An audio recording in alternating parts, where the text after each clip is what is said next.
I had been married to my wife for 26 years, and we had been together for a total of 29. We had two grown kids, aged 24 and 22, and I thought we had a great marriage. We met in college, fell in love, got married, and built our lives together.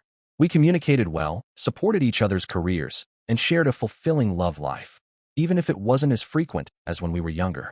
I owned a small landscaping company that employed about 75 people, and my wife had been working from home a lot lately. We had talked about me transitioning out of the daily operations of the business so we could travel and enjoy life together now that the kids were established. Looking back, I see no obvious signs that something was off. She didn't change her behavior in any noticeable way. No weird texting, no guarding her phone, no odd clothing changes, and no nights out with work colleagues. When she did go out, it was usually with friends or family, and I would often hear from others the next day how I should have gone with her, but I enjoyed my alone time in the shop. The day everything changed, or D-Day, came as a shock. A week before, I had planned a surprise romantic weekend getaway for our anniversary at a bed and breakfast owned by some friends. Our state was hosting a winter festival, so I left work early to surprise her and told her to pack a bag. When I pulled into the driveway, I noticed a strange car there. Immediately, I had this sinking feeling. I didn't know why, but I just knew something was wrong. I sat in the truck for a moment, trying to talk myself out of it, hoping I was mistaken. But the more I thought about it, the more certain I became.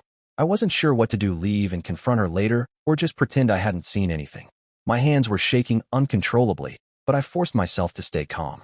I always tell myself to man up when I have to face something uncomfortable at work, and somehow that mantra helped calm me down. I decided to sneak in the back door, and when I did, my black lab, usually so excited to see me, was lying there with a sad look, as if he knew what had happened. Instead of jumping on me, he stayed lying down. I quietly walked upstairs. As I got closer to the bedroom, I could hear noises coming from inside. I opened the door, and there it was, her boss on top of my wife. I stood there for a moment before I yelled out, "Surprise!" The chaos that followed would have been laughable if it didn't hurt so much. He scrambled to get out of the bed, but got tangled up in the sheets. My wife was screaming, "OMG, OMG, OMG," while trying to cover herself, but she couldn't because he was still stuck in the sheets. He finally managed to get up, looking for his clothes, which were on the other side of the bed. For some reason, I grabbed them before he could, and it hit me in a place I didn't expect. It was where my clothes used to end up. My wife was crying, repeatedly apologizing, but I just backed up to the door and stood there. He stood next to the bed, completely naked. I grabbed the big, easy chair from the corner, pulled it over to the door, and sat down. He asked for his clothes, and I told him no, tossing him my wife's robe from the back of the door. As he started walking toward me, I stood my ground. Despite being 51, I'm in good shape: 6 feet 3 inches, 240 pounds from years of going to the gym and working in landscaping. I looked at him and said, "If you get any closer, it's not going to end well for either of us. You'll be in the hospital, and I'll be in jail, so why don't you just sit down?" My wife was sobbing into the pillow, and he sat down after a long, uncomfortable silence. Then he asked, "What now?" I replied, "I have no idea." My wife was still crying, but she finally sat up. I pulled out my phone and told them they were going to tell me everything while I recorded it. They exchanged a glance, and my wife asked, "What do you mean, everything?" I told her everything: how it started, how long it's been going on, where, when, hotels, dinners, etc. Everything. She said, "This is the only time," and I snapped back, "BS. There's no way you'd be comfortable enough to bring him to our bed if this hadn't been going on for some time. If you lie to me again, I'm walking out that door and finding a divorce lawyer." She started crying again, and over the next 10 to 15 minutes, it all came out. It had been going on for over 9 months. It started with him flirting with her, then he asked her to lunch, and a few drinks later, they ended up at a hotel. She came home to me that night like nothing had happened. She swore it was killing her, and she wanted to tell me but didn't know how. I called BS again. I told her, if it was killing you, it wouldn't have been so easy to keep it going. They even went to a week-long work convention that I used to attend with her, but she told me company policy had changed and spouses couldn't go anymore. I put my phone away, and after more silence, an idea hit me. I started going through his clothes for his phone, asked him for the passcode, and he actually gave it to me. I began looking through his phone and found pictures of a woman I assumed was his wife. I asked her name, and he told me it was Carol. She was very pretty, but not as pretty as my wife. I pointed out more pictures of kids and found out he had 3. Finally, I found a family picture of them all. I held up the phone and said, "A beautiful family. Why did you throw it all away for a fling with my wife?" He looked at me and asked, "What do you mean, throw it all away?" I shot back, "You really think Carol won't find out?" He asked, "How is she going to find out?" I replied, "I'm going to call her right now." He stood up and said, "No, you can't." My wife screamed, "Please, you can't do this to him. I've lost it all. You've destroyed me, our family, our friends, our future, and broken my heart, and you're worried about him?" I was shaking again, trying not to let her see me cry, but I couldn't hold it together. I fell back into the chair, sobbing. She tried to come over to me, but I looked at her and said, "Stay the hell away from me." After a while, I calmed down and looked at his phone again. He begged, "Please don't, I'm begging you." I told him, "I swear I will." "Yeah, right," I added. He stood there, pleading with me as I found her number. I decided FaceTime would be better. She answered, sounding surprised, "Who is this?" "Is my husband okay?" I said, "He is for now, but won't be in a minute." I flipped the screen to show him standing there in my wife's robe. "I believe you know him." The room he was in was our bedroom, and the flowered robe he was wearing belonged to her. I swung the phone to catch my wife trying to pull the sheets over her head, but it was too late. "That's my wife, and I came home early today to find them having sex." I genuinely felt sorry for her and lousy about how I did it. She started crying, and he started with the typical "I'm so sorry, I can explain, it was just one-time routine." I told her not to believe a word of it. It had been going on for over 9 months, and I spent the last 15 minutes recording all the details they were willing to share. I told her I would text her my number and that she should send me her email so I could send her the video. I gave him the phone, and I heard her tell him that when he got home, there would be a bag packed outside. If he tried to come in the house, she'd call the police, and hung up. I tossed him his clothes, and he left after getting dressed. Now it was just me and my wife. She looked at me and started crying, saying how sorry she was, that she never meant to hurt me, and asking if I could forgive her. She said it didn't mean anything, all the usual cheater excuses. I told her to pack a bag and get the hell out of my house. I went downstairs and poured myself a drink, sitting on the couch when she came down. She started walking toward me, and I said, "Just stop." She asked if we could talk about it, and I told her, "Maybe, just maybe, but not right now." I added, "It's going to be really hard not to look for a divorce lawyer." She started crying again, and I knew what was coming next. "I know and I love you," and I said, "Don't you dare say that right now, because I don't think I'll ever believe it anymore." As she walked out the door, tears streaming down her face, it felt like my entire life was leaving me. I broke down, collapsing on the floor, shaking and sobbing uncontrollably. I have no idea how long it lasted, but eventually, I sat up, still crying, and called my best friend. I tried to speak, but the words wouldn't come out through the sobs. He asked what was wrong, but I couldn't respond. He asked if I was at home, and I grunted a yes.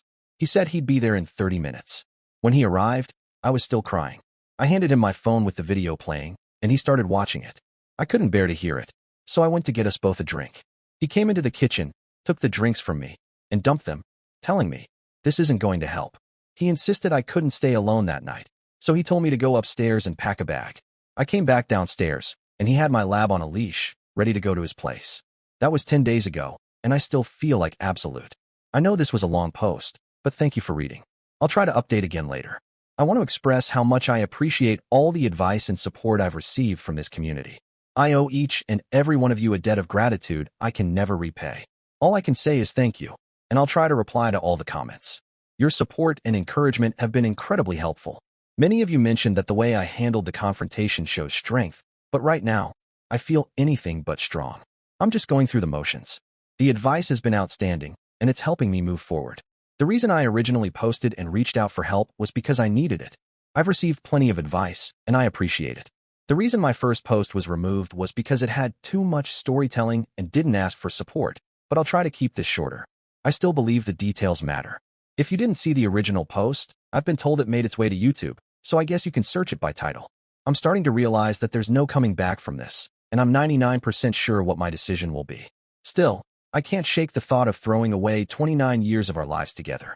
Even now, I can't bring myself to type SDBXW. I still refer to her as my wife. What's wrong with me? The night of D-Day, she went to our son's and his wife's place. He called, wondering what was wrong and why I had thrown his mom out. I told him she needed to tell him, or I would. He knows now. I went to my best friend's house, and our daughter was supposed to dog sit. She came home to find no dog. Eventually, she showed up at my friend's place and wanted to know what was going on. The hurt on her face was worse than seeing my wife in bed with her boss, and it killed me.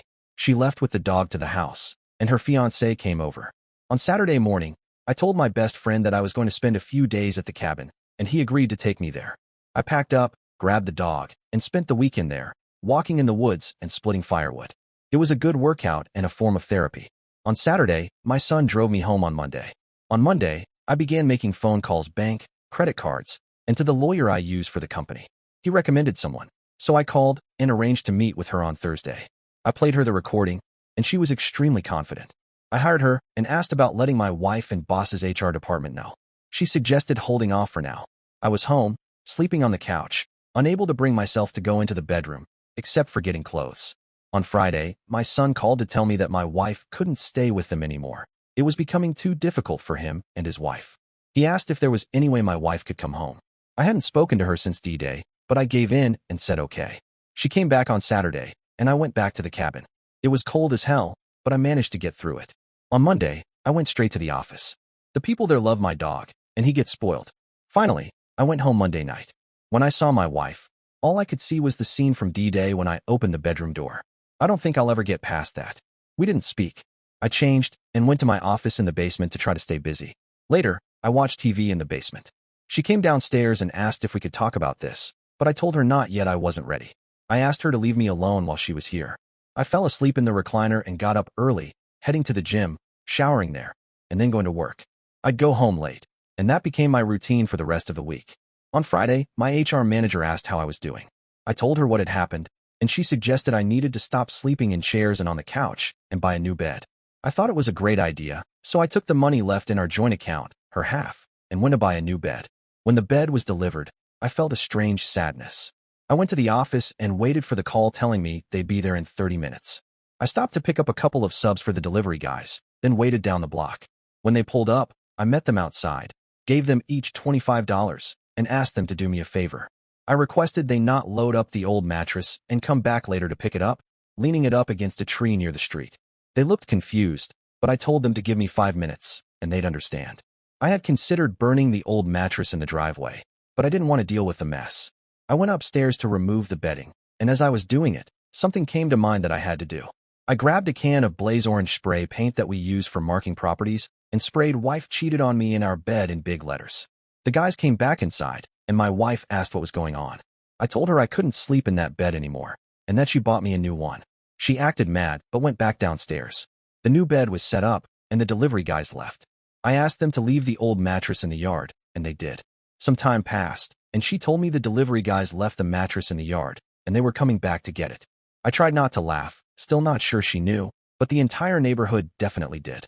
On Valentine's Day, she tried to be romantic and initiated intimacy. I told her, I wouldn't sleep with you now if you were the last woman on earth. She replied, "We don't sleep together, we make love," in an upset tone.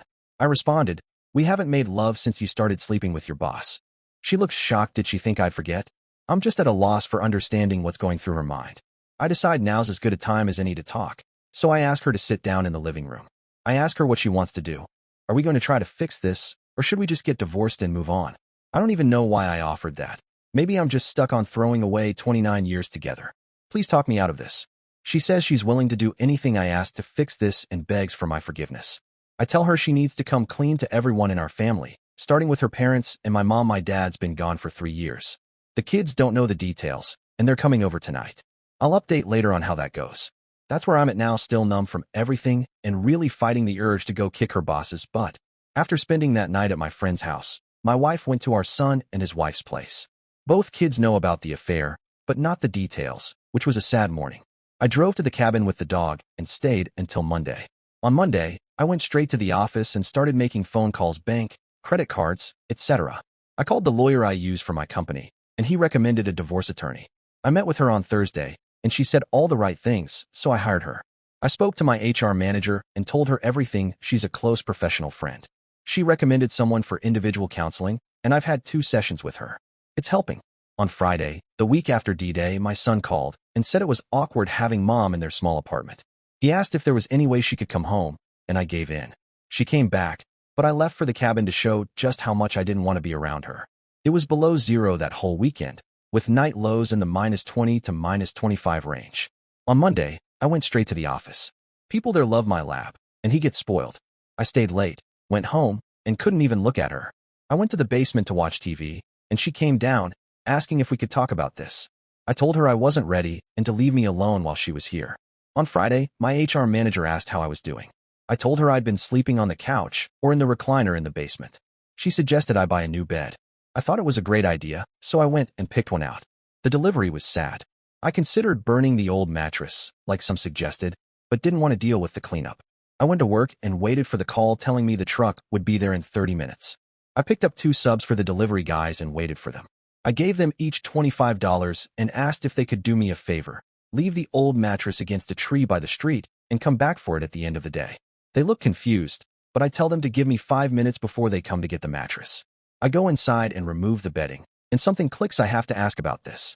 I grab a can of Blaze orange spray paint that we use for marking properties, and I spray "Wife cheated" in our bed in big letters on the mattress. The guys follow through and leave the mattress against the tree as I asked.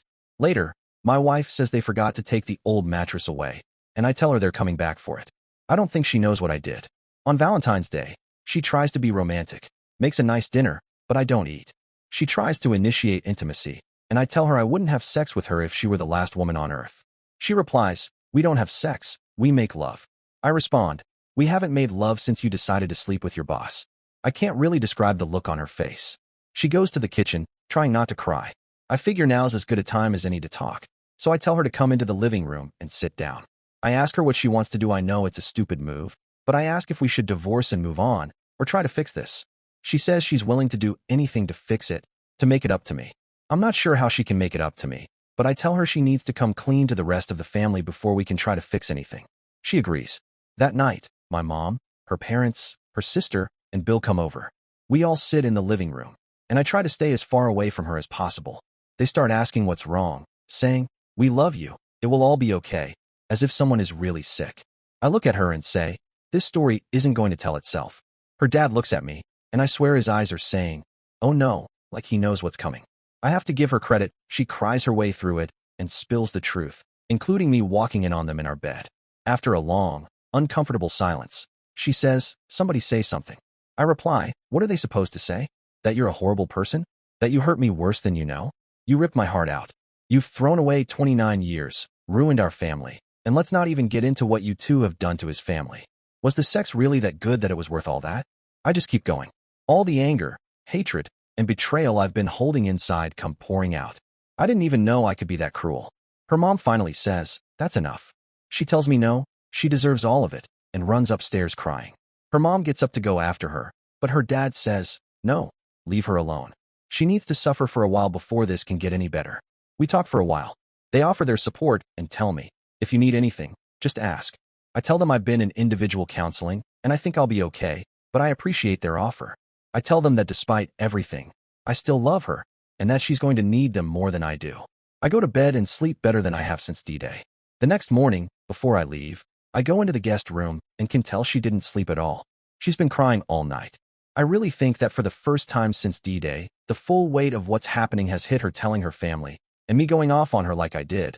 I think it finally broke her out of the affair fog. She looks like she's truly showing remorse. I tell her we need to talk more, and as I talk, she listens. I explain that I'm 99% leaning toward divorce, but I'm still holding on to that 1% if there's any hope. She needs to do what I've asked to help me get over this.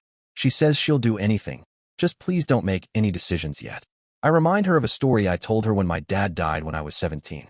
My dad told me that life would bring tough times, but how you handle them says more about you than the hard times ever could. He told me, no matter what, never make important decisions when you're upset. At the time, I shrugged it off, but I start to cry as I say, "I wish you were still here so I could tell him that I really was listening." She gets up and gives me a hug. I don't hug her back, but it feels good, which scares me. She sits back down, and I tell her she needs to move out. I can't heal if I see her every day. We need space. She agrees and asks what else she can do. I tell her I'm too emotional to think straight right now, but I'll let her know what else I need later. On my way to work, I call my lawyer to see if I can meet her today. She's free on her way to the office, so we meet for coffee. I explain what's been going on, the 99% to 1% dilemma, and ask her to start drawing up divorce papers to get the process going if that's the way I decide to go. She suggests that if I have time and can afford it, I should find my wife an apartment and cover the first month's rent. If this ends up going to court, it'll show good faith on my part for an amicable split. I agree, and she says she'll have something for me to look at by Monday. At work, I call a real estate broker we've worked with over the years, explain the situation, and tell him what I need. He knows a rental agent who will call me. The agent calls back with a place that fits my price range and location requirements. I meet with the property manager, give him a check for February, March, and the deposit. When I get home, I tell my wife I found her a place and paid for the first month's rent. She has to meet with the manager and sign the lease.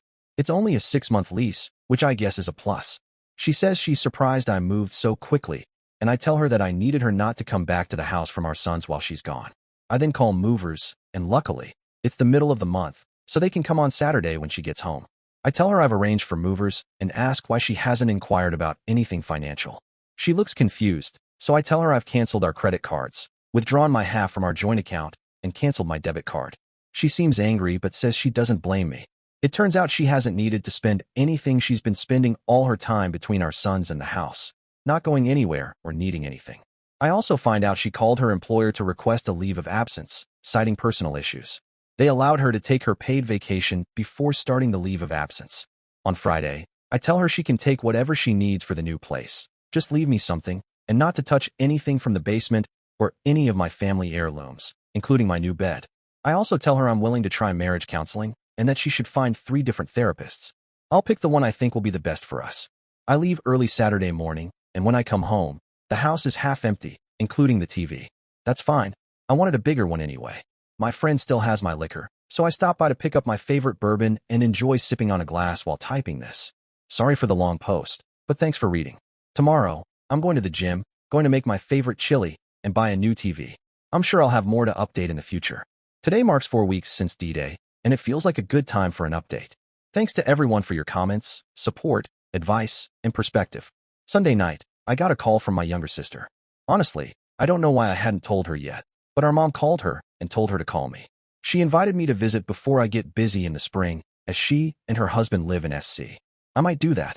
On Monday morning, I met with my lawyer to go over the divorce papers. 2 big points. She stays out of my company, and I keep the house, buying out her half of the equity over a 5-year period. There will be no alimony since she has a good-paying job. The cabin land was given to me by my grandfather, so if she wants any share of the increased value from the cabin I built, we'll talk about that. This is all contingent on her agreeing to an uncontested divorce. I'm just waiting for the right time. Later at work, my soon-to-be ex-wife called and spoke to my assistant. She gave her 3 names and numbers and told her to let me know, but when my assistant asked if she wanted to talk to me, she said, "No, just give him the numbers, and I'll know what they are." The 3 are marriage counseling therapists, which I already knew. My assistant comes in, closes the door behind her, and asks what's going on. She's shocked, just like everyone else, and insists that I have to let the rest of my work family know what's happening, especially the people who've been with me for over 20 years. I agree, so I have her gather them in the design room. I tell the story again, and they're surprised, but they offer their support. I ask my IT guy to come to my office and inquire if he can track my soon-to-be ex-wife's phone calls and text messages. He explains that since it's a company phone, it won't be an issue. Later, he emails me everything he has, and I save it to review later. Before I leave, I call the marriage counselors and ask a few questions. One is polite but brief, while the other is open to a longer conversation, answering my questions and asking me a few of her own. My main question is how she defines success in therapy. Does it mean we reconcile and get back together, or is it something else? She tells me that success, to her, is whatever is best for both of us. It could be staying together, or it could be divorce. I set an appointment for Thursday. On Tuesday, I have lunch with the AP's wife. We sit for 2 hours, comparing notes to see if either of us knows more than what was shared on the day we found out. We try to understand why this happened, what we might have done wrong, and what we missed. We both agree that this is not our fault. In hindsight, she realizes she missed or ignored some red flags and suspects this isn't the first time he abruptly left a previous company and wasn't working for a while. I suggest she ask her lawyer if it's possible to get employment records, as this could impact any divorce proceedings, and a subpoena might be a way to obtain them. She mentions that she's been letting him live in the basement, but they barely see each other. She asks if I'd be willing to do her a favor. Of course I agree. She wants to meet the AP for lunch and asks me to surprise him so we can both confront him. I set it up for Wednesday. That night, I go to my soon-to-be ex-wife's new apartment unannounced, wondering if my decision will be made for me if I find the AP there. She answers the door, looking terrible, like she hasn't slept or eaten since she moved out. I feel 2 separate emotions when I see her: the part of me that's angry, thinking tough luck, you brought this on yourself, and the part that still cares, wanting to comfort and protect her. She hugs me, but I resist the urge to hug her back. I sit down and ask for something to drink. She brings me a Diet Mountain Dew. I ask to see her phone, and without hesitation, she hands it over. I spend the next 30 minutes going through it. No conversation. There are several texts to the AP, including ones where she says she never wants to see him again, that she can't believe how stupid she was to get involved with him, and how she ruined the best thing she had in her life. I have what I need, and I'll compare it to the information my IT guy has to see if anything has been deleted. I give her the phone back and tell her that while I haven't lied to her, I haven't told her everything. I inform her I have a lawyer and that divorce papers have already been drawn up. She doesn't cry, just looks defeated. I tell her she should get a lawyer, too. Her phone buzzes with an incoming text. She starts swearing at it, and then shows me the text it's from the AP, saying he's so depressed and needs to see her. I tell her I can leave if he wants to come over. She tells me no, then shows me what he texts back, essentially telling him to F off and never contact her again. I ask her why she hasn't blocked him yet, and she says, "Duh, I should have known that." I watch as she blocks him. I tell her we have an appointment with a marriage counselor on Thursday, and she looks happy, but I remind her, don't get too excited. Nothing is guaranteed. I tell her she needs to make a list of what she's willing to do to help me heal and fix things, and to bring it on Thursday. I leave it there for now. This is getting too long, and I have some work to finish. I'll try to update more tonight. Wednesday morning, I lock myself in my office, going through everything my IT guy sent me. It matches what I saw on my wife's phone the night before. I then go to meet the AP's wife and surprise the AP at their lunch meeting. He freaks out when he sees me. She tells him to calm down and says she invited me. He looks shocked. We grill him for half an hour, and he confirms what I saw on my soon-to-be ex-wife's phone. For the first 3 months, it was an emotional affair, and it only became physical in the last 6 months. I know it's not a huge revelation, but I ask if he's tried to contact or has contacted her since D-Day. He says no, but I call BS. I tell him, I was with her when you texted her last night about how depressed you are and how you really want to see her. His wife has smoke coming out of her ears, but stays calm. I then ask, what happened at your old employer? Why did you leave so suddenly? He says, none of your business. I tell him, you might as well confess because it's going to come out anyway. Don't you owe your wife some honesty for once? He still refuses. I bluff and say, my lawyer is going to subpoena the records because it will show a pattern of behavior related to my soon-to-be ex-wife in our divorce. He looks scared and confused. After a while, he admits to having an affair with a coworker, which got him fired. She goes ballistic, calling him every name in the book and telling him to get the hell out of the house. She calms down before we get kicked out, starts crying, and tells him he needs to leave, pack his things, and get out. He refuses, but I convince him to leave and give her some space. She and I talk for a while, and she asks if she can have my lawyer's number. It turns out she was going to try to work things out with him until 5 minutes ago. Now, she wants to take him to the cleaners. We leave, and I tell her to call me if she needs anything. Realizing that his life is about to be as messed up as mine puts a brief smile on my face. Thursday, the soon-to-be ex-wife meets me at the MC's office. The therapist starts by explaining some ground rules about how difficult this process will be and how it will ultimately be up to us whether or not this will work out. She says we need to be brutally honest with each other and ourselves, and she is there to help however she can. She asks who wants to start, and I speak up. I tell both of them that I will work as hard as I can, but it will be tough. 3 things I can't seem to get over. First, every time I see her, I don't see the woman I married, I just see the image of her boss on top of her. Second, when I was about to call his wife, her response wasn't concerned for me. Instead, she said, you can't do this to him. Finally, I don't believe she's truly remorseful for all the pain she's caused not just to me, but to our family, friends, and even AP's family. She's only sorry she got caught. If I hadn't walked in that day, she'd probably still be with him. It feels good to get that off my chest. She's crying, but honestly, I don't care. I believe, deep down, she's starting to realize the extent of what she's done and is beginning to feel remorse, but it might be too late. She starts talking about how she knows she ruined everything, that it's nobody's fault but her own, and how she knows she has to accept the consequences of her actions. Her main concern is helping me heal from what she's done, but she realizes it might never be enough, and that I'll probably leave anyway. She continues by saying that I shouldn't blame myself because I've been a great husband, father, partner, lover, and best friend. She admits she can't really give me a solid reason for what she did because she can't even answer it for herself. She started individual counseling yesterday, and maybe one day, she'll be able to answer that question for herself and me. She reaches into her purse and hands me her list. I tell her to give it to the therapist. She looks at it and asks if I want to go over it. I tell her I'll look at it on my own, and we can discuss it next time. We talk for a while longer, and then time's up. We agree to meet next week. Before we leave, both she and the therapist ask me not to make any decisions yet, and that today was a good first step. Today is Saturday, and I still haven't looked at the list. Not much else is happening. The kids are coming over for dinner tomorrow, and I'm going to give them more details about what happened, what's going on now, and ask how they feel about getting a paternity test. I'll update later. The dinner with the kids was moved to tomorrow.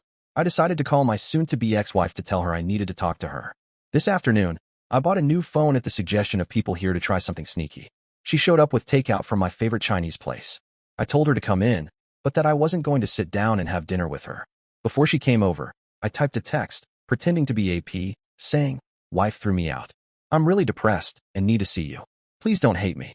We were good together and can still be. Just give me a chance to prove that to you. You know I really care for you, and I believe you feel the same way.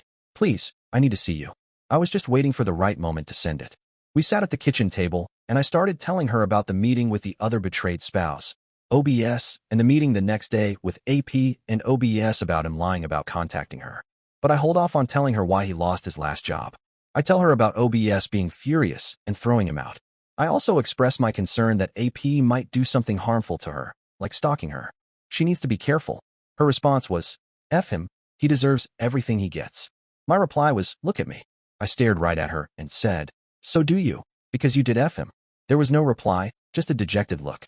I excused myself to go to the bathroom and sent the text. When I came back, she looked angry and was texting. I asked her who she was texting, and she told me it was AP. I said, "I thought you blocked him?" Acting all pissed off.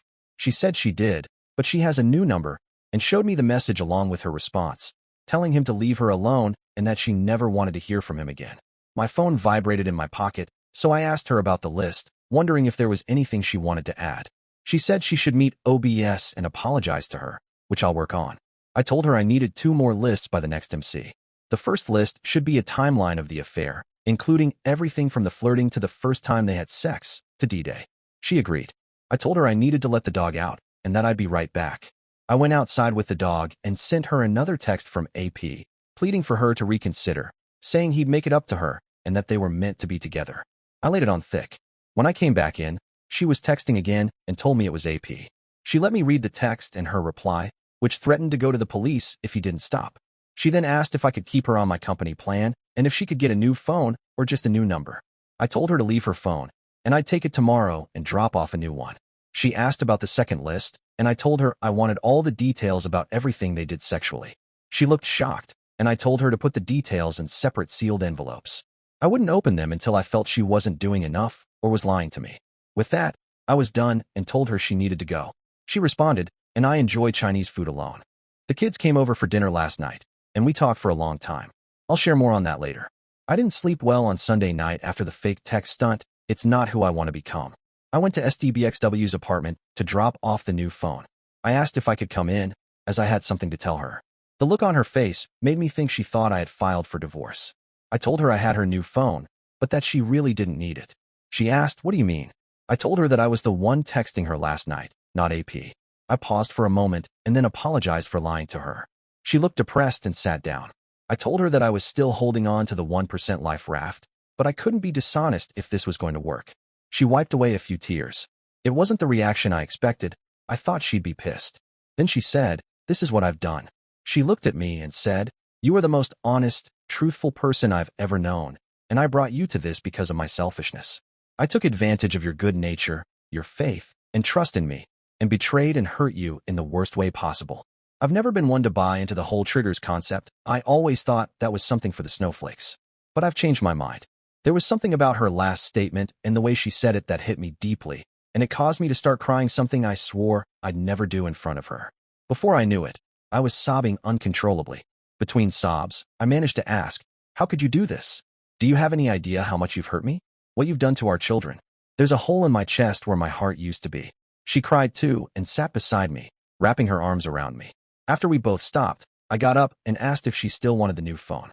She nodded, so I gave it to her. She then asked if I had read her list, and I told her I had. It was a good start, but I didn't agree with one part of it. She looked puzzled, and I told her it was the part where she said I should go out and have an affair. I asked her if she remembered the day we first met. She nodded. I told her that when we met that day playing volleyball at school, even though I thought she was out of my league, I believed that if I could win her over and build something together, I wouldn't need to be with another woman again. After a few dates and the first time we made love, I knew I was right, and I would do everything I could to spend the rest of my life with her. Up until 4 weeks ago, I still felt that way. In my eyes, she was still that girl I met playing volleyball. Through the tears and the silence, I finally said, I have to go. The kids are coming over for dinner. She told me she wouldn't ask to join us and understood my need to stay away from her. I agreed and told her that I would only see her at MC for a while.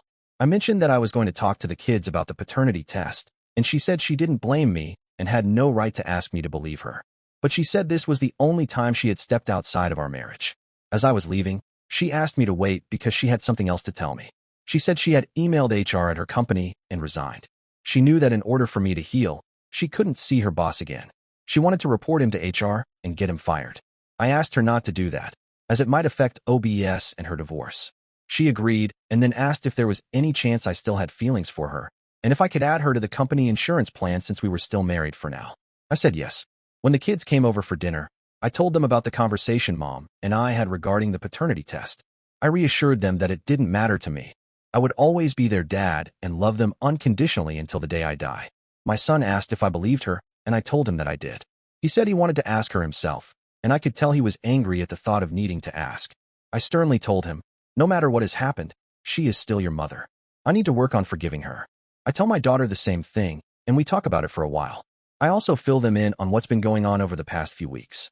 After they leave, I try to get some rest. I want to take a moment to thank everyone for all the support, advice, and encouragement. It really means more than you know. I had lunch with OBS on Wednesday. She says she's doing okay, but I really question that. She looked more pale and a little thinner than she did just a week ago. She said she hasn't heard from Pa since last Thursday when he came by to pick up the rest of his things. He told her he was going to stay at an extended stay hotel for a while, so I guess he won't be stalking anyone. I told her she should reach out to her closest neighbors if she's close enough to them and tell them what happened, asking them to keep an eye out for trouble. She said she would. I also asked if she had changed the locks, and she said she hadn't thought of that. I told her I'd come over, see what she needed, and take care of it.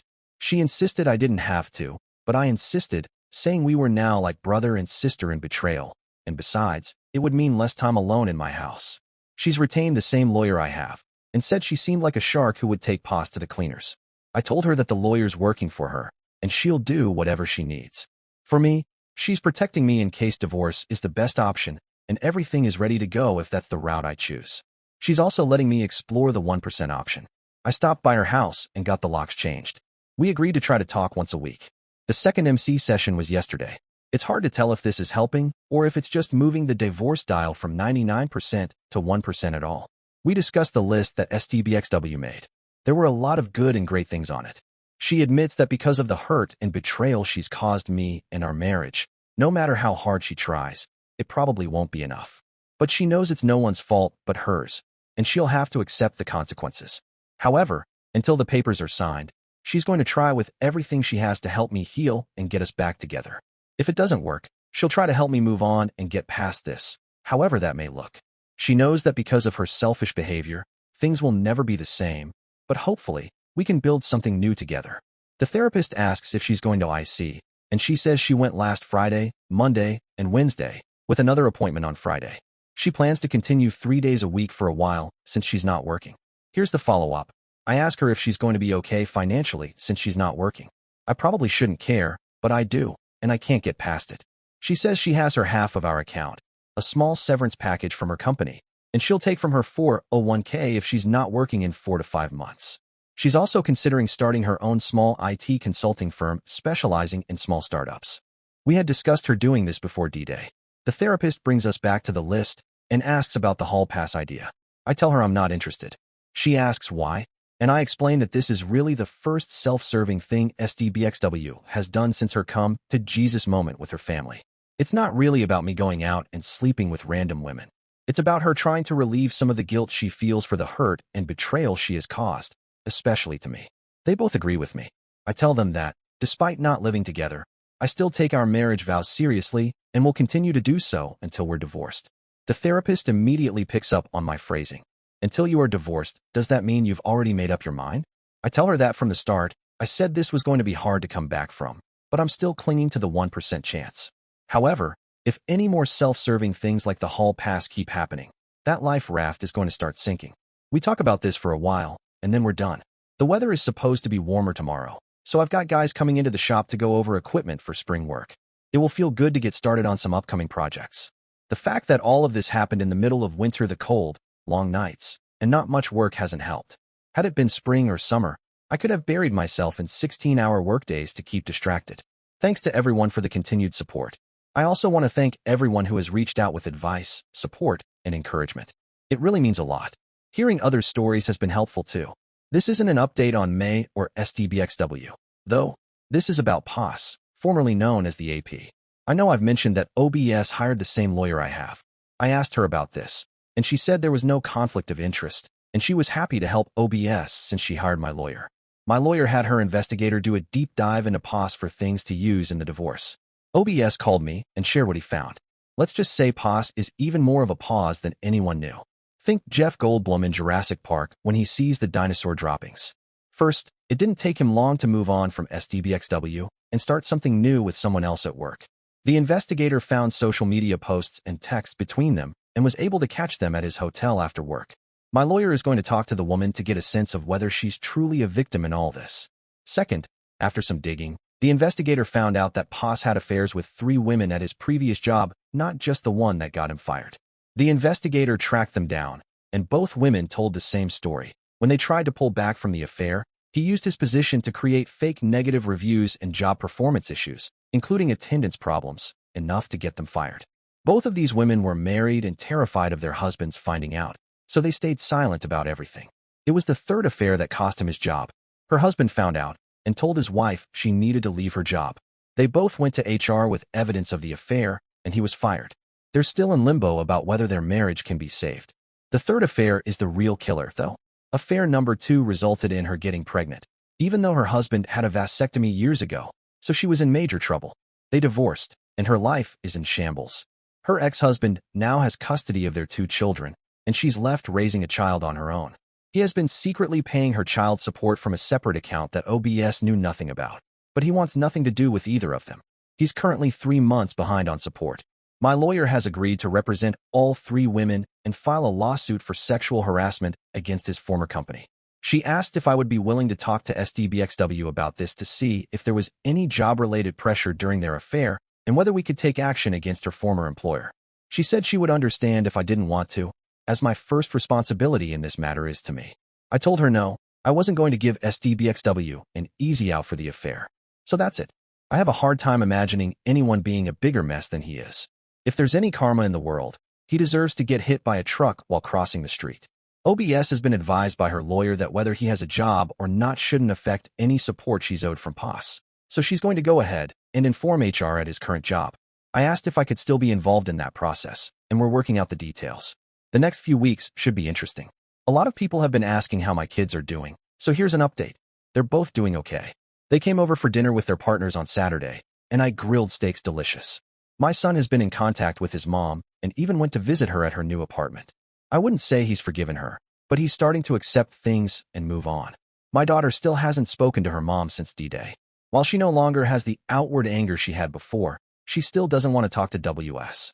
WS has tried calling her several times, but she's ignored her attempts. I've told her I'll support her however she chooses to handle this, but that it's probably not healthy to ignore her mom forever. Thankfully, both of them have good support systems in place. The upside is that I've seen them both together more in the last 6 weeks than I had in the past 6 months. MC this past week was good.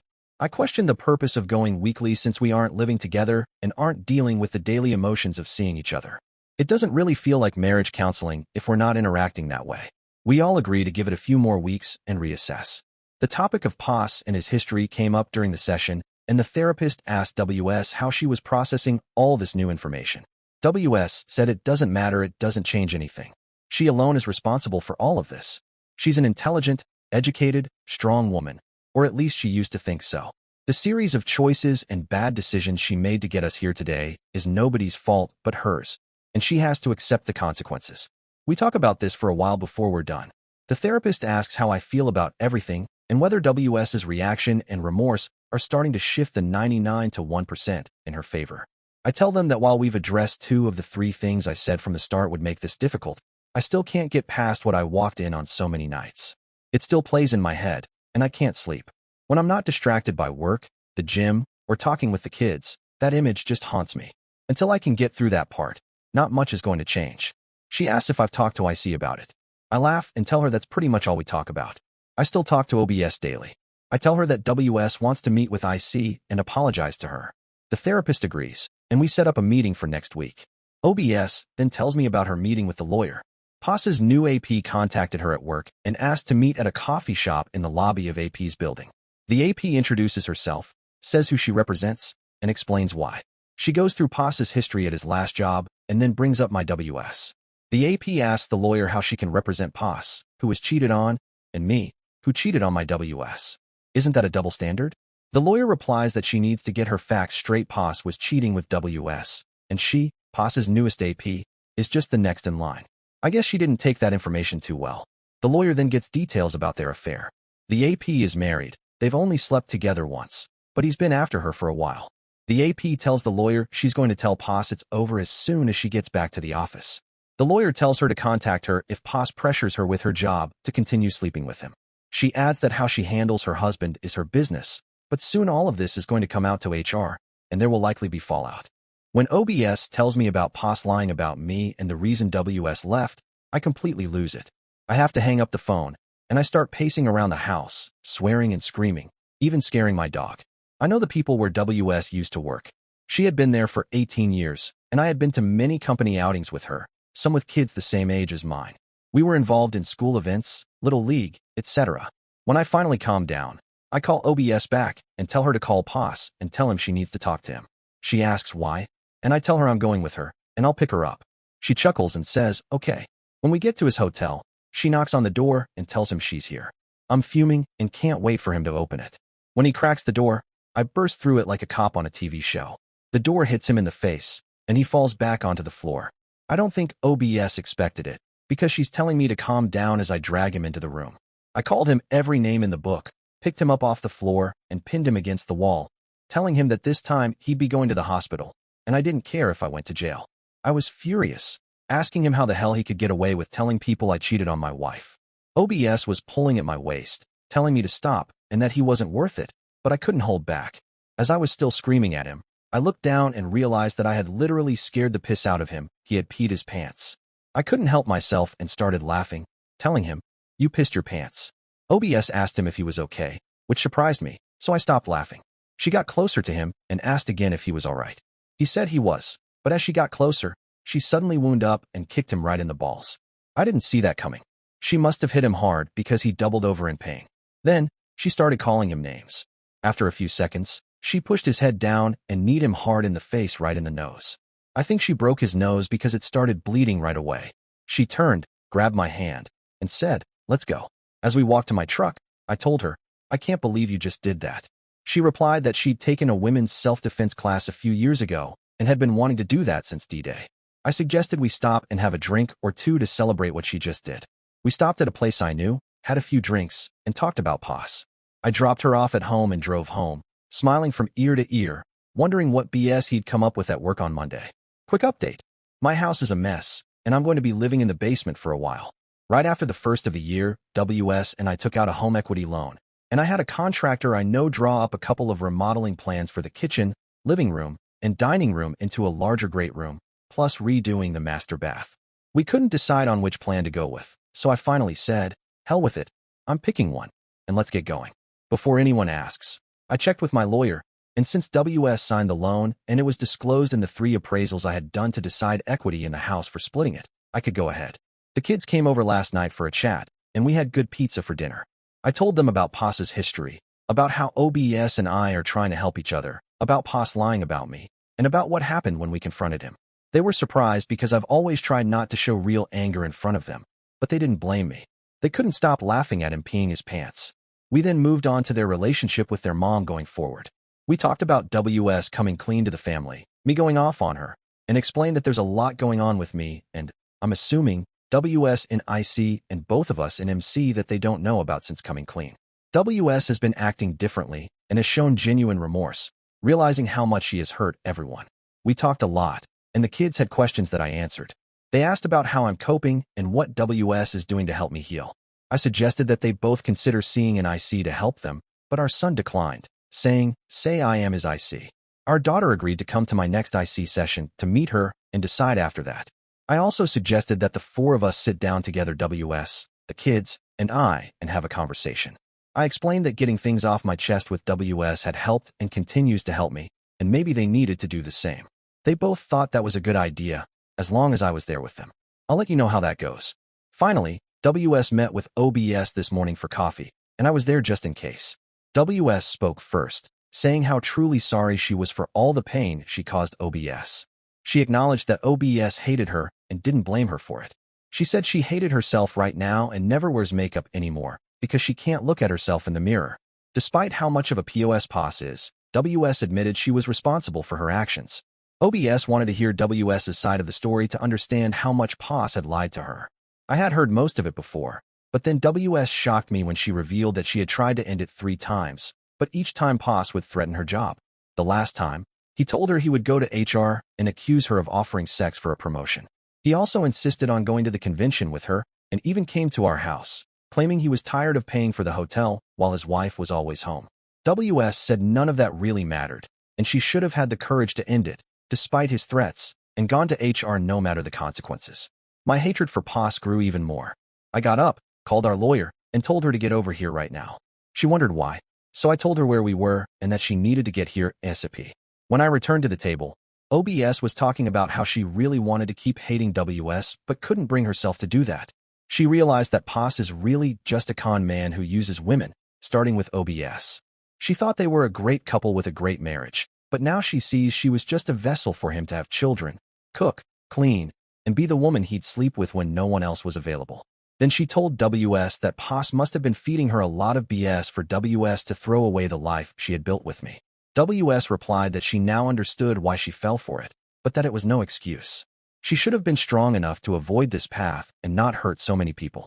OBS told her not to be so hard on herself, explaining that she was just the next one, and if it hadn't been her, it would have been some other woman.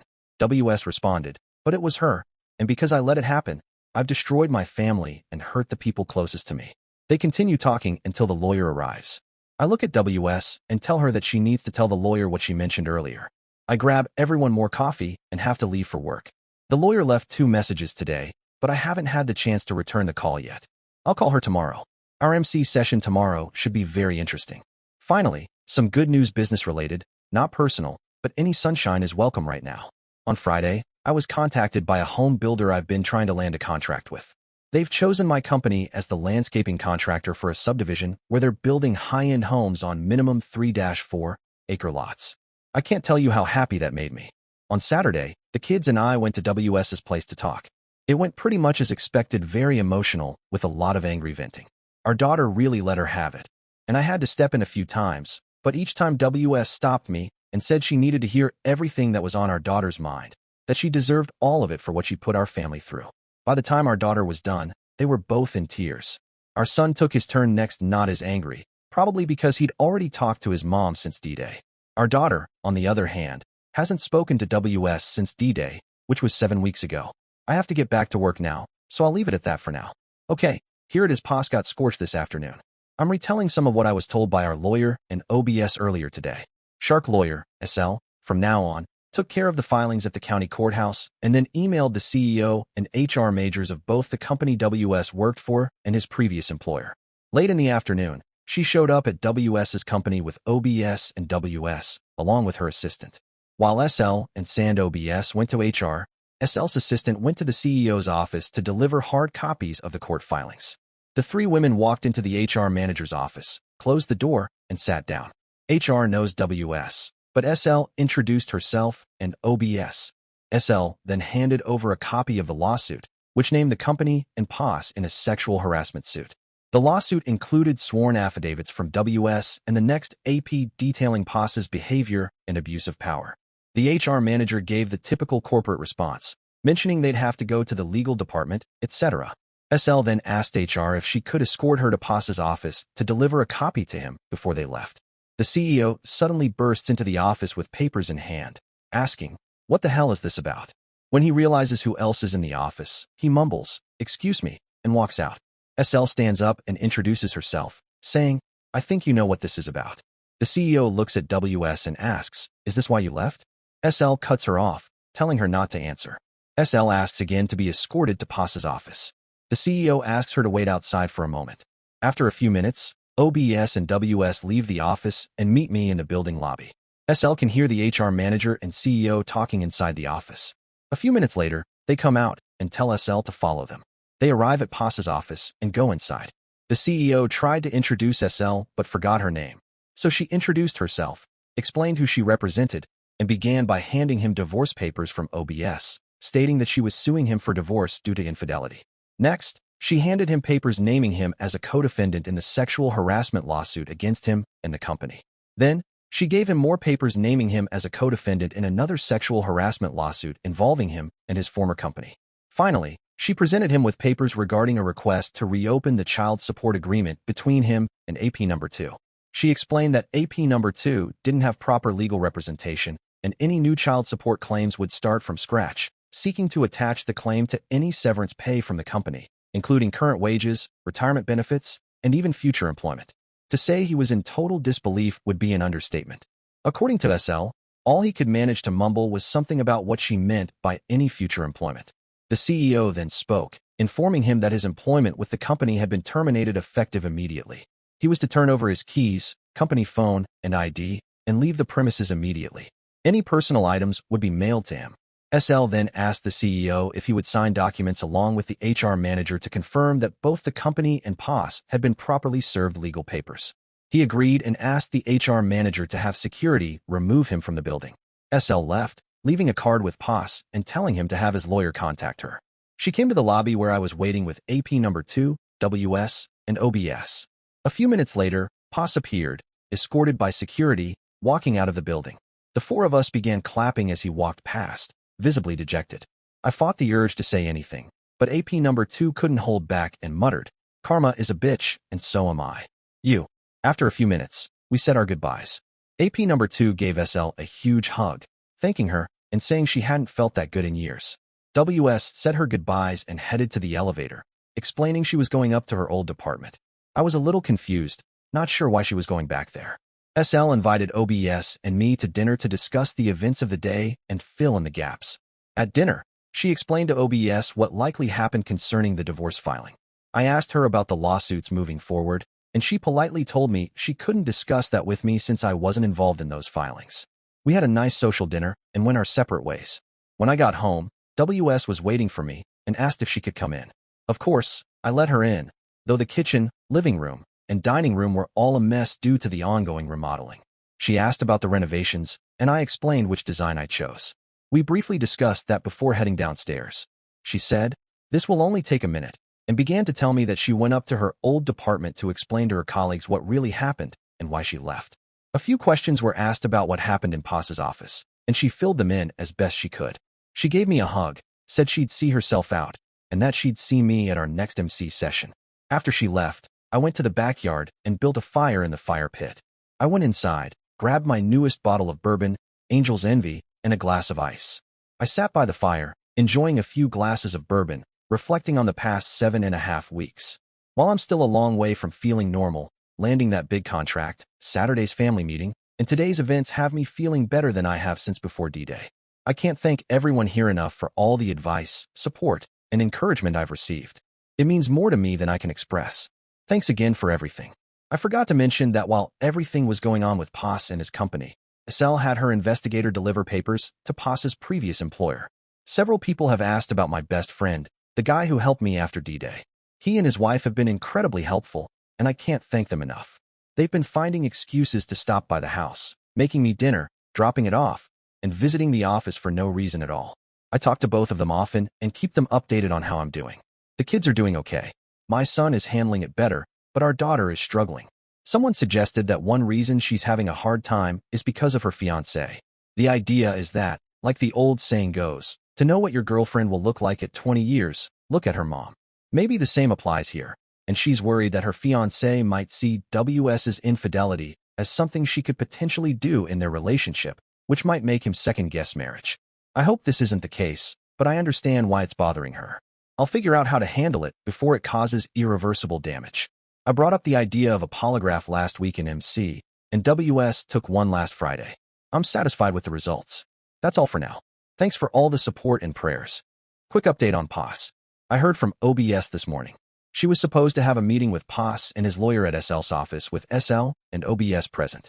When POS walked in, he said nothing, not even a greeting. His lawyer started talking about how the settlement was too one-sided and that he would destroy it in court if they didn't fix things before it got ugly. SL let him go on until he finished, then asked if he was serious. She mentioned the evidence they had, the 2 sexual harassment lawsuits related to his abuse of power at his job. His lawyer was shocked and asked, "What lawsuits?" So, SL filled him in on the details. His lawyer asked if they could step outside for a moment to talk to his client. While SL and OBS were outside the conference room, SL said she knew exactly what the conversation was about. She explained that as a lawyer, there's nothing worse than being blindsided by information the other side has that you don't, especially when your client hasn't told you everything, no matter how many times you ask if there's more to share. The meeting ended, and the lawyer asked them to come back in. He informed SL that the conference was over, that he no longer represented POS, and that POS would have to find new counsel. He closed his briefcase, stood up from the table, and told POS he would be receiving his bill before walking out. SL is trying to hold back laughter, but tells POS to call her when he has a new lawyer and offers some advice. Next time, be sure to tell your lawyer everything, or the next one will walk out too. My client wants to get this over with, so she can cut you out of her life forever. She tells him he can show himself out as they get up to leave.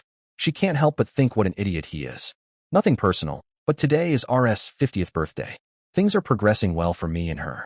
I heard from OBS today POS is on lawyer number 2. They met with SL today, and the short version is that POS's new lawyer severely underestimated SL. He tried to pressure her into negotiating a settlement agreement, claiming it was too one-sided. SL responded that so was the way he abused his marriage by having multiple affairs and fathering a child with one of his partners. The lawyer argued there was no proof, but SL pointed to the lawsuits and sworn depositions from all the women involved. She also mentioned her investigator was digging into POS's employment history, and so far, they had found 2 other women he had affairs with, one of which led to his termination. SL was bluffing, but POS's reaction made her think she might want to look into it further. In the end, they agreed to everything OBS wanted, and the papers were signed. The same lawyer is handling POS's lawsuits, and they wanted to discuss that next, so OBS had to leave. SL walked her out, shaking her head at the bad tactics. She said, "Never discuss a second case when you just got your lunch handed to you in the first. Fall back, regroup, and schedule another meeting." OBS said she was licking her chops and felt like SL was going in for the kill. OBS has gone back to work for her former employer, and they welcomed her back with open arms. She spent the last week and a half getting up to speed on new software and updates on tax laws and codes. She told me she hasn't felt this good in a long time. She still hasn't told her children the full extent of what a POS is, but SL has offered to help get them to her office to discuss the technical details of the divorce and slowly fill them in on everything. She promised to keep me posted on how that goes. Update. Hi everyone. I just wanted to say thank you for all your comments, support, and prayers. RS and I are doing better and slowly moving towards reconciliation. I'm optimistic. After my last post, someone asked about AP number 2. I spoke to SL about her, and she's not doing well. While SL has filed to reopen her child support case with POS, it's taking time. Of course, POS is showing his true colors and is even further behind on child support. AP number 2 is burning through what she got in her divorce and is struggling to find a job due to the pandemic and childcare issues.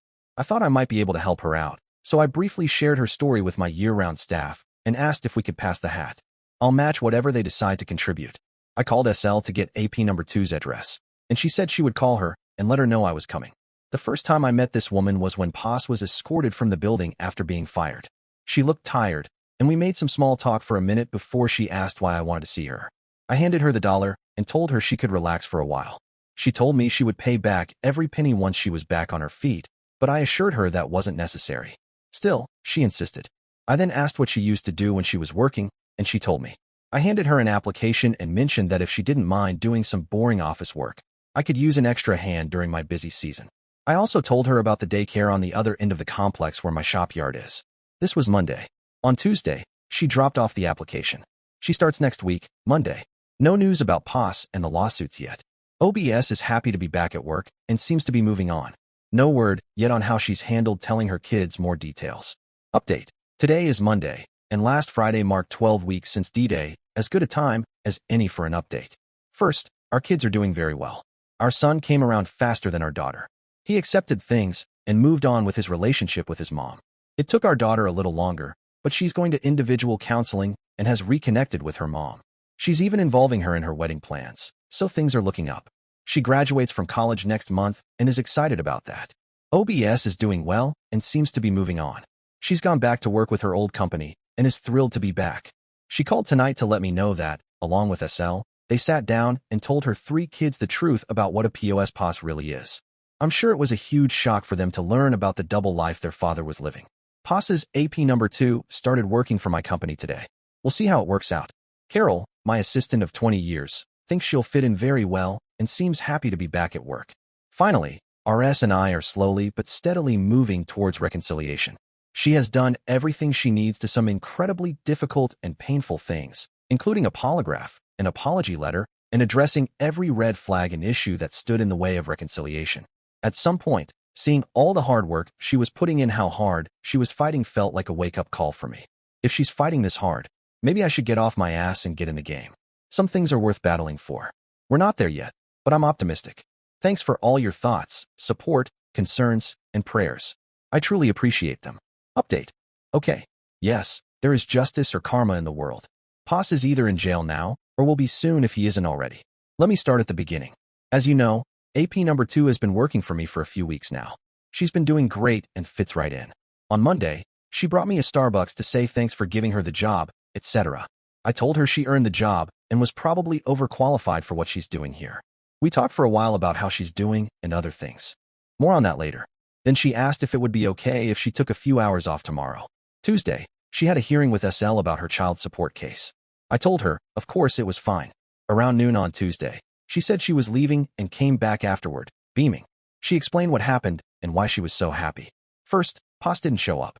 The judge asked his attorney where he was, and the attorney said he didn't know. The judge was not pleased and told him that he needed to be there. The judge asked if everyone present was ready to proceed, then made the case official in legal terms. The judge asked if POS's attorney had his phone number and asked SL if she had any objections to calling POS and using that in place of him actually showing up. SL said that would be fine, and they made sure everyone could hear the speakerphone. The judge called POS. He answered, and the judge identified himself as Judge Wapner. Couldn't resist, of course. They were all on speakerphone and on the record in the matter of X versus Y. The judge asked why POS wasn't there, and POS said his attorney told him he didn't need to be there.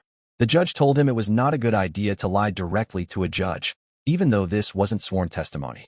He said, "Your attorney said he advised you to be here, and I believe him." After that, the judge asked POS questions for 10 to 15 minutes, including why he was behind on child support, whether he had gotten a job, where he was living, etc. The judge then asked SL if she needed anything else from POS, and she said no. He asked POS if he was okay with his attorney continuing to represent him without him being on the phone, and he agreed. The judge ended the call and asked POS's attorney if he had anything to add. The attorney tried to say that POS was currently unemployed, etc. The judge responded by pointing out that POS was even further behind than before, and he'd been out of work for some time. SL then had her turn, and she went to work. AP number 2 said it was brilliant, making it look like she really got the short end of the stick the first time around. The judge said he would review everything and issue his ruling shortly. 30 minutes later, we were all back in front of the judge. After some legal speak, he sided with AP number 2. She was granted more child support, and POS would have to make up the difference from what she was shorted before. The judge asked POS's attorney if he wanted to file a motion to appeal the ruling, and the attorney said it would be up to POS. After the hearing, he informed the judge that he would no longer be representing POS. The judge then said he would have a county sheriff deliver all legal documents from the hearing to POS at the extended stay hotel where he was staying. Because he was more than 6 months behind on child support, the judge also issued an arrest warrant for POS, ordering him to be taken into custody when the sheriff delivered the documents. AP number 2 was grinning ear to ear as she gave me the details. As far as AP number 2 knows, POS spent the night in jail. I'm going to call SL today to see if there's anything else she can tell me. All I can say is, he may finally get what he deserves. Update. As RS and I continue inching towards reconciliation, I had a small personal milestone. Nothing major, but it hit me when it happened. I went to purchase a new fishing license today at the store, and the clerk asked if I wanted to get a husband and wife license. Yesterday marked 16 weeks since D-Day. 2 months ago, I wouldn't have said yes, but today, I didn't hesitate, I just nodded. Kind of cheesy, I know, but I'll take it. Update. People have been asking for an update on my visit to see POS in jail. My apologies for the delay, it's my busy season. First, OBS and AP number 2 are both doing very well. I'll try to post an update on them later. This happened on May 12th. I called OBS and told her about Pos being in jail and asked if she wanted to join me. I picked her up, and we went to see him. I'd say he was shocked and surprised to see us. He wanted to turn and leave, but couldn't. We were escorted in by a corrections officer who explained the rules to us. We were allowed 30 minutes, but had to stay at least 10. The CO reminded him of that and told him he had to sit there. He asked why we were there. OBS said she was concerned about him as a spouse. Pos looked at her and said, "Really?" She broke out laughing and said, "Hell no." I started laughing and said, "You really can't be that stupid, can you? She cares more about what she leaves in the toilet than you." By now, the CO is paying attention because we're laughing so loudly. OBS and I both held up his booking photo and asked if he'd seen it. I said, "Pretty good likeness, but you should have asked the guy taking the picture to get your best feature." He looked confused, so I added, "You know, your tiny little dick." I held up my fingers. OBS chimed in. "Oh, yeah, I can attest to that." We both started laughing again. He tried to get smart and said, "You know your wife liked it." I replied, "Not really. She's told me the only good thing about you blackmailing her into sex was that you never lasted more than a minute." OBS burst out laughing and said, "Ain't that the truth? Good thing I had my toys when I was married to you." At this point, we're both cracking up, and I think the CO's figured out why we're there. I asked Pos what he was going to do while he was in jail, and I guess there's not much need for an IT manager who has to blackmail women into sleeping with him. He tried to get serious and asked OBS to do him a favor. I chuckled and said, "Seriously? Why would she do anything for you?" She said no, but he persisted, "Please, don't tell the kids where I am." She laughed and said, "Too late." When he looked at me, I called and asked if I wanted to join him. That was my next call. I almost, not really felt sorry for him. He just slumped down.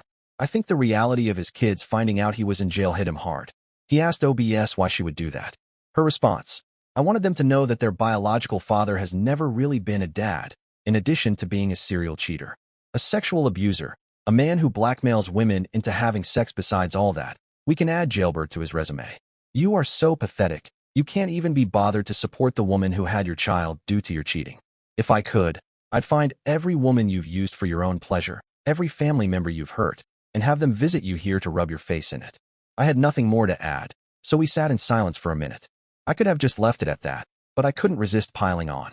I told him he looked good in his jumpsuit. "Those are the same colors as Burger King.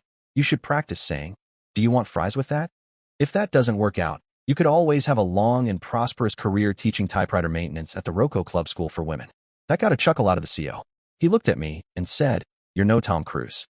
I replied, "There's another line from that movie that fits here. You can't handle the truth." Well, you can't. The truth is, you're a slimy, fat, short, balding little excuse for a man who had to hurt people to get your jollies. If you had any conscience at all, the number of people you've hurt, the lives and families you've ruined, would bother you. The saddest part is, you somehow found a beautiful woman who loved you despite your shortcomings, and had 3 kids who loved you too. But you threw it all away on an ego-driven power trip because you were always the last kid picked for the team and never fit in. That was it.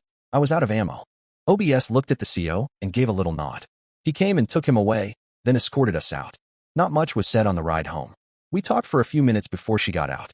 She's happy to be working again, her kids are doing better, and they go to a family therapist once a week, with the youngest on Zoom since she's away at school. She was happy to hear that RS and I are doing well, and that things seem like they're going to be okay for us.